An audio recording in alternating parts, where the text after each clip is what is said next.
Hanif পালোৱান YouTube চেনেললৈ সকলোকে স্বাগতম জনাইছোঁ।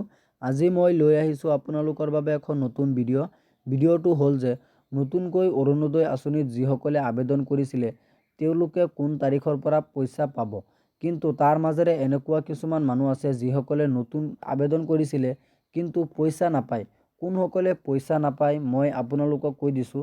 গতিকে মানে আপোনালোকে যিসকলে নেকি ডিচেম্বৰ মাহত নতুনকৈ মানে 2024 চনৰ ডিচেম্বৰ মাহত আপোনালোকে নতুনকৈ আবেদন কৰিছিলে তেওঁলোকে মানে আপোনালোকৰ যিটো পইচা আছে সেই পইচাটো আপোনালোকৰ 2025 চনৰ অহা মাহত এপ্ৰিল মাহৰ 10 তাৰিখে আপোনালোকৰ পইচাটো একাউণ্ট যোগে আপোনালোকৰ পইচাটো সোমাব।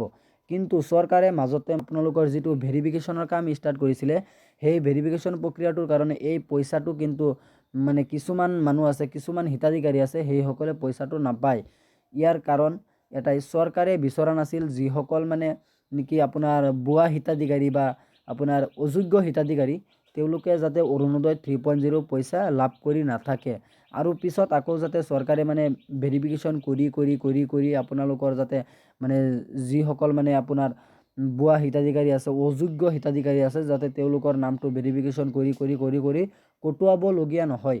সেইকাৰণে মানে চৰকাৰে ভালদৰে প্ৰক্ৰিয়াটো আৰম্ভ কৰিছিল আৰু এতিয়া আমাৰ মানে মুখ্যমন্ত্ৰী ডক্টৰ হিমন্ত বিশ্ব শৰ্মা ডাঙৰীয়াই কৈছে যে অৰুণোদয় আঁচনিৰ মানে আপোনালোকৰ যিসমূহ কাম আছে অলমষ্ট সেইবোৰ শেষ হৈ গ'ল আৰু যিসকলে নেকি ভেৰিফিকেশ্যন প্ৰক্ৰিয়া বাকী আছিলে আৰু আমাৰ যি আশাকৰ্মী আছিলে ঘৰে ঘৰে গৈ যিটো মানে আমাৰ চাইন লৈছিলে ভেৰিফিকেশ্যন কৰিছিলে সেইসকল বস্তুৰ কাম কিন্তু এতিয়া লাহে লাহে নাইকিয়া হৈ গৈছে। গতিকে আপোনালোকৰ মানে যিটো অৰুণোদয় আঁচনিৰ পইচা আছে সেই পইচাটো কেতিয়াৰ পৰা পাব মুখ্যমন্ত্ৰী ডক্টৰ হিমন্ত বিশ্ব শৰ্মা ডাঙৰীয়া নিজেই কৈছে। আপোনালোকে নিশ্চয় চাগে গমেই পাইছে অৰুণোদয় আঁচনিৰ যিটো পইচা আছে সেই পইচাটো আপুনি কেতিয়াৰ পৰা লাভ কৰিব। কিন্তু তাৰ আগতে আপোনাক এটা কথা কৈ থওঁ যে মানে আপোনালোকে মানে যিসকলে কমেণ্ট বক্সত কমেণ্ট কৰি থাকে অৰুণোদয় আঁচনিত নতুনকৈ আবেদন কৰিব পাৰিম নে নাই, অৰুণোদয় আঁচনিত কেনেকৈ আবেদন কৰিম। চাওক, অৰুণোদয় আঁচনিত আপোনালোকে আবেদন কৰিবলৈ হ'লে আপোনালোকৰ মানে যিটো মানে আপোনাৰ পঞ্চায়ত আছে পঞ্চায়তত কিন্তু বৰ্তমানো এতিয়াও মানে আপোনাৰ ফৰ্মটো আহি গৈছে, এতিয়া কিন্তু আহি পাইছে, কিছুমানে ফৰ্মটো কালেক্ট কৰি লৈছে আৰু কিছুমানে পোৱা নাই। গতিকে আপোনালোকে পঞ্চায়তত গৈ আপোনালোকৰ ফৰ্মটো আপোনালোকে বিচাৰি পেলাই আপোনালোকে ফৰ্মটো ল'ব। লোৱাৰ পিছত মোৰ এই ভিডিঅ'ৰ ডেছক্ৰিপশ্যনত লিংক আছে, আপোনালোকে লিংকত গৈ এটা ভিডিঅ' আছে সেই ভিডিঅ'টো আপোনালোকে চাব, চাই আপোনালোকে এই ফৰ্মটো আপোনালোকে ফিল আপ কৰি আপোনালোকে এই ফৰ্মৰ লগত আপোনালোকৰ আধাৰ কাৰ্ড, বেংক একাউণ্ট আৰু আপোনালোকৰ যিটো চাউলৰ কাৰ্ড আছে সেই চাউলৰ কাৰ্ডটো আপোনালোকে মানে আপোনালোকৰ ফটো জেৰক্স কৰি আপোনালোকে পঞ্চায়তত জমা দিব। আৰু যদি আপোনাৰ ফৰ্মটো মানে ওপৰত জমা হয় তেনেহ'লে আপোনাৰ সেই আঁচনিটো আপোনালোকৰ হৈ যাব। গতিকে আপোনালোকে যদি পঞ্চায়তৰ পৰা আপোনালোকে সেই ফৰ্মটো আপোনালোকে যদি নাপায় তেন্তে সেই ফৰ্মটো আপোনালোকে মোৰ তৰফৰ পৰা পাব। গতিকে আপোনালোকে পাবলৈ কমেণ্ট বক্সত এটা কমেণ্ট কৰি জনাব মোক যে ফৰ্মটো লাগে বুলি, মই আপোনালোকক দি দিম। গতিকে আপোনালোকে মানে অৰুণোদয় আঁচনিৰ যিটো ফৰ্ম ফিল আপ আছে সেইটো কিন্তু এতিয়া বৰ্তমান চলি আছে। আৰু অৰুণোদয় আঁচনি মানে প্ৰথমবাৰ মানে অৰুণোদয় আঁচনি ওলাইছিলে তেতিয়া মানে এবাৰ ফৰ্ম ফিল আপ হৈছিলে, তাৰ পিছৰ মানে যিটো ফৰ্ম ফিল আপ হৈছিলে 2023 চনৰ জানুৱাৰী মাহতে মানে আপোনাৰ সেই ফৰ্মটো ফিল আপ হৈছিলে। গতিকে মানে আপোনালোকে মানে জানুৱাৰী মাহত যিসকলে অৰুণোদয় আঁচনিত মানে আপোনালোকে আবেদন কৰি থৈছিলে তেওঁলোকে কিন্তু পইচাটো পাব যদি মানে তেওঁলোকৰ সকলোবিলাক বস্তু ঠিক আছে। মই আপোনালোকক আগতে কৈছিলোঁ যে আপোনালোকৰ যদি সকলোবিলাক বস্তু ঠিক আছে বা আপোনালোকে যোগ্য হিতাধিকাৰী হয় তেনেহ'লে আপোনালোকে আগতে আৰু এতিয়াও এপ্লাই কৰাৰ কথা নাই, আপোনালোকে কিন্তু পইচাটো আপোনালোকে লাভ কৰিব পাৰিব যদি আপোনাৰ সকলোবিলাক বস্তু ঠিক আছে। কিন্তু মানে আপোনালোকে যিসকলে অৰুণোদয় আঁচনিত নতুনকৈ আবেদন কৰিব বিচাৰিছে তেওঁলোকে এতিয়া অনলাইনত আবেদন কৰিব নোৱাৰিব, কাৰণ চৰকাৰে যদি পিছলৈ আকৌ নতুন হিতাধিকাৰী এড কৰে তেতিয়া কিন্তু আকৌ ফৰ্ম ফিল আপ ষ্টাৰ্ট হ'ব অনলাইনত, তেতিয়াহে আপুনি অৰুণোদয় আঁচনিত আবেদন কৰিব পাৰিব। গতিকে যদি এনেকুৱা ক্ষেত্ৰত আপোনাৰ পৰা কোনোবাই পইচা লয় বা আপোনাক যদি কয় অনলাইনত ফৰ্ম ফিল আপ কৰিম বুলি যদি আপোনাক কয়, এনেধৰণৰ কোনো ভুৱা ইনফৰমেশ্যনত আপুনি কেতিয়াও নাযাব। কাৰণ বহুতো ইণ্টাৰনেট কেফ আছে, আমি মানে ইউটিউবত বহুতবিলাক ভিডিঅ' পাওঁ য'ত কোৱা হয় যে মানে অৰুণোদয় আঁচনিৰ ফৰ্ম ফিল আপ আপোনালোকে অনলাইনত কৰিব পাৰিব, কিন্তু এনেকুৱা কোনো সুবিধা চৰকাৰে এভেইলেবল কৰি দিয়া নাই। অফলাইন আৰু অনলাইনত আপুনি আবেদন কৰিব পাৰিব। যদি আকৌ চৰকাৰে হিতাধিকাৰী এড কৰে তেতিয়া কিন্তু আপোনালোক গম পাই যাব যে আৰু তেতিয়াৰ পৰা আপোনালোকে মানে অনলাইনত আপোনালোকৰ ফৰ্ম ফিল আপ কৰি আপোনালোকৰ অৰুণোদয় আঁচনিৰ কাৰণে আপোনালোকে অনলাইন আবেদন কৰিব পাৰিব। কিন্তু আপোনালোকে চাগে অৰুণোদয় আঁচনি মানে আপোনালোকৰ মানে যিটো পইচা আছে মানে আপোনালোকৰ সেই পইচাটো এপ্ৰিল মাহৰ 10 তাৰিখৰ ভিতৰত চৰকাৰে আপোনালোকৰ বেংকৰ একাউণ্ট যোগে আপোনালোকে লাভ কৰিব পাৰিব সকলোবিলাক হিতাধিকাৰীয়ে। আৰু 2024 চনৰ আপোনালোকৰ ডিচেম্বৰ মাহত আপোনালোকে যিসকলে আপোনালোকে ফৰ্মটো জমা দিছিলে পঞ্চায়তত বা কাৰোবাৰ তাত আপোনালোকে জমা দিছিলে সেইসকলে কিন্তু 10 তাৰিখৰ পৰা আপোনালোকে পইচাটো লাভ কৰিব পাৰিব। কিন্তু তাৰ মাজেৰে এনেকুৱা কিছুমান লোক আছে মানে যিসকলে অৰুণোদয় আঁচনিৰ পইচা নাপায়, মানে আপোনালোকৰ সকলোবিলাক বস্তু ঠিক আছে কিন্তু অৰুণোদয় আঁচনিৰ পইচা নাপায়। কোনসকলে পইচা নাপায় আপোনাক কৈ দিছোঁ, আপুনি চিন্তা কৰাৰ কোনো প্ৰয়োজন নাই।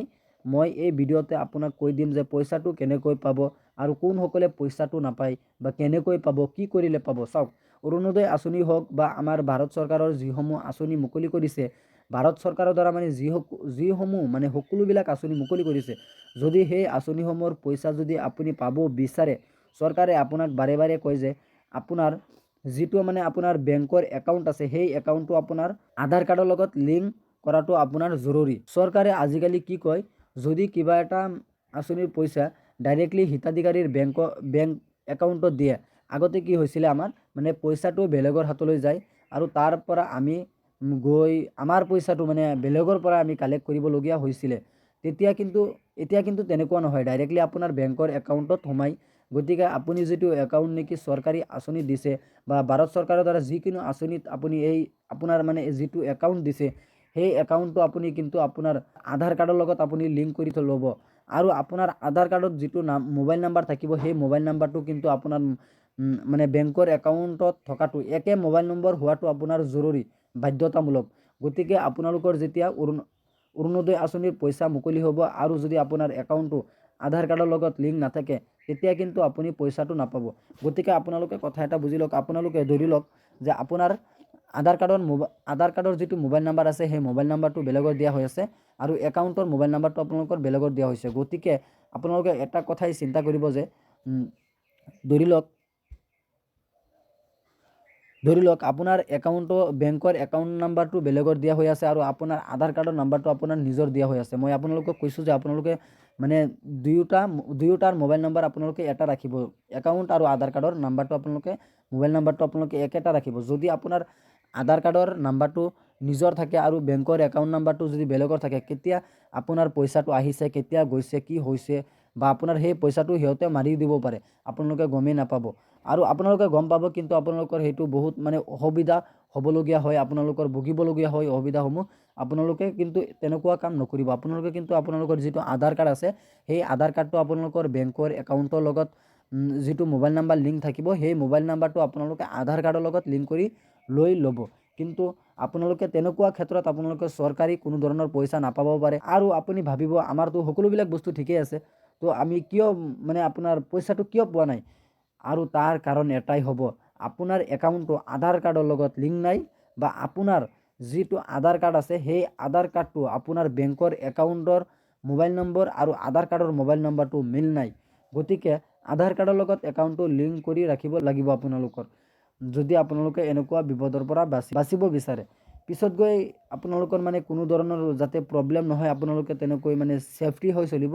গতিকে এই কথাটো যে মই যিটো কথা কৈছোঁ এইমাত্ৰ আপোনালোকৰ বেংকৰ মানে আধাৰ কাৰ্ডৰ আৰু বেংকৰ কথাটো কৈছোঁ, সেই কথাটো কিন্তু চৰকাৰে মানে আপোনালোকক অফিচিয়েলি এনাউন্সমেণ্ট কৰা নাই যে আপোনালোকৰ আধাৰ কাৰ্ডটো বেংকৰ একাউণ্টৰ লগত লিংক থাকিব লাগিব আৰু আপোনাৰ যিটো একাউণ্ট আছে সেই একাউণ্টটো আপোনাৰ আধাৰ কাৰ্ডৰ লগত লিংক হৈ আৰু আপোনাৰ যিটো বেংকৰ একাউণ্টৰ ফোন নম্বৰ আছে আধাৰ কাৰ্ডৰ ফোন নম্বৰৰ লগত মিলিব লাগিব। কিন্তু চৰকাৰে কিন্তু এনেকুৱাকৈ অফিচিয়েলি মানে এনাউন্সমেণ্ট কৰা নাই। চৰকাৰী যিমানসমূহ আঁচনি আছে সেই আঁচনিবিলাকৰ পইচাটো ডাইৰেক্টলি আমাৰ বেংকৰ একাউণ্টত ট্ৰান্সফাৰ কৰা হয়।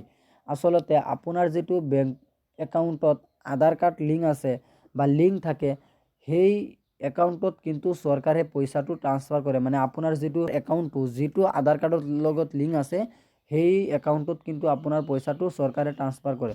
গতিকে আপোনাৰ একাউণ্টটো যদি আধাৰ কাৰ্ডৰ লগত লিংক নাই তেতিয়া কিন্তু আপুনি বিপদত পৰিব পাৰে আৰু আপোনাৰ পইচাটো বেলেগেও মাৰি দিব পাৰে। কিন্তু আপুনি আধাৰ কাৰ্ডৰ লগত আপোনালোকৰ বেংক একাউণ্টটো লিংক কৰি ল'ব। গতিকে এইটো আছিলে আপোনালোকক দিবলগীয়া ইনফৰমেশ্যন। আশা কৰোঁ ভিডিঅ'টো চাই ভাল পালে। আৰু আপুনি যদি আমাৰ চেনেলত নতুন হৈ আছে, প্লিজ আমাৰ চেনেলটো ছাবস্ক্ৰাইব কৰি ভিডিঅ'টোত এটা লাইক কৰি দিব। আৰু এই ভিডিঅ'টো আপোনাৰ লগৰ বন্ধু বান্ধৱীসকলক হোৱাটছআপত, ফেচবুকত আপোনালোকে যিমান পাৰে শ্বেয়াৰ কৰি দিব, যাতে সকলোৱে এই ভিডিঅ'টো চাই এই অৰুণোদয় আঁচনিত সাৱধানতা অৱলম্বন কৰে। তো আপোনালোকে যদি মোক কিবা সুধিবলগীয়া থাকে, আপোনালোকে মোক কমেণ্ট বক্সত জনাব। আৰু আপোনালোকে যদি সেই যিটো বৰ্তমান পঞ্চায়তত যিটো ফৰ্ম আহিছে, সেই ফৰ্মটো যদি আপোনালোকে পাব বিচাৰে, তো আপোনালোকে মোক কমেণ্ট বক্সত জনাব। মই আপোনালোকক ফৰ্মটো দি দিম। আৰু পাৰ্চনেলি যদি কিবা এটা প্ৰশ্ন থাকে বা সুধিবলগীয়া কিবা থাকে, আপোনালোকে ইনষ্টাগ্ৰামৰ লিংক আছে, গতিকে আপোনালোকে ইনষ্টাগ্ৰামত আপোনালোকে মেছেজ কৰি মোক সুধিব পাৰে। জয় আই অসম।